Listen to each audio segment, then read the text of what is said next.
Travel back in time with a trip inside the Iowa's News Now vault. It came down relentlessly, leaving some streets covered with water, others covered with refuse. Heavy rains washed possibly toxic waste from Mount Trashmore into A Street and the Cedar River. It could be a health hazard for a lot of people because it goes right into the waterways, and like up above here on the road where we're working, trying to drain that, it's going into these people's basements too. While crews near Mount Trashmore work to keep pace with the water and debris flooding sewers, the owners of this house on 17th Street Southwest were busy trying to salvage belongings like this cooler in their basement. One side of my basement walls caved in, my washer and dryers were underwater, furnace is underwater, a lot of clothes and stuff downstairs. On Cedar Rapids' northwest side, an entire park was underwater. Morgan Creek climbed its banks, covering the park except for this speed limit sign and these gates. Morgan Creek also flooded farm fields here at Ellis Road, looking more like a river than a creek.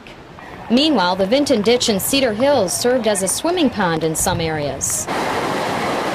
In others, swift, turbulent waters made it look more like a dam.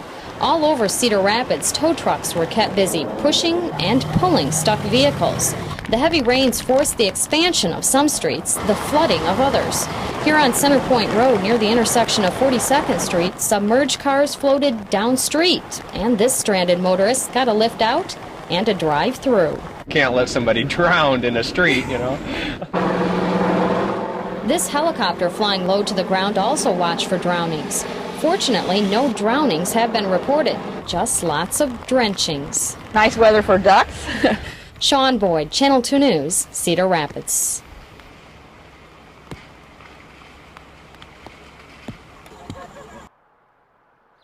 Where the Cedar and Iowa rivers meet, there are several sites worth recording. Water about to eclipse this railroad bridge, and cabins cut off from incoming roads. Columbus Junction residents were feeling relatively little flood pain until this morning. You see, that's when the river water really started to rise, and that's when the levee broke. About 8 feet of water overwhelmed the county fairgrounds, as well as a used car lot, the city baseball diamonds, and a few homes. Jim Diltz drove in from Rock Island to help bail out his dad. He's lost some stuff right now, but not real serious. Everything we could, we moved out into the higher part of the house. Volunteers dumped dirt nearby to help save another levee, but they weren't too confident their efforts would pay off. Been here all day. Kind of frustrating, though, when it might break. Yeah, that's true, but like I said, you got to try. They were trying to save a local supper club, which had already been flooded earlier in the day. You can't stop it. You just got to keep up with it. That's all you hope to do. Did you have insurance? No, not flood insurance. Not here.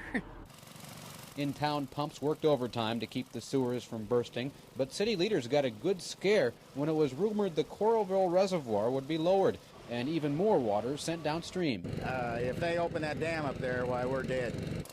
But the Corps of Engineers said the rumors were false and Columbus Junction could relax for a few seconds. You see, the rivers have yet to crest there. So this is basically a waiting game for the whole town. You're right. Doug Fratelloni, Channel 2 News, Columbus Junction. Mayun Wanati works for the Department of Transportation. He's been out here since early this morning, directing traffic along this submerged section of Highway 63. I came out here yesterday at 5:30, worked at 12 o'clock, and I came on again this morning at 7 o'clock. It's been a long day. Yes. For the people who live here in Taman next to the Iowa River, flooding has become an all too familiar sight this summer. So much so that when it begins to rain, everyone moves everything to higher ground. Well, and you got to put everything up, get ready. I put the lawnmower out in the yard on top of the picnic table and just got the garage all clean inside and everything. Floodwaters in this neighborhood surround a number of homes and businesses, but so far there's been very little water damage inside. Most people are taking the flooding in stride and waiting for drier days ahead. Because I've lived here 44 years and I've never gone away. All the floods, never. I just stay right here. Karen Hoskins, Channel 2 News, Tama. The Wapsipinicon River not only runs through Independence, it now overruns the city. Businesses in its wake are out of business for now. Close to 200 homes are submerged in the water, and the high school football field looks like a small island. The river crested at about 20 feet at 4 in the morning.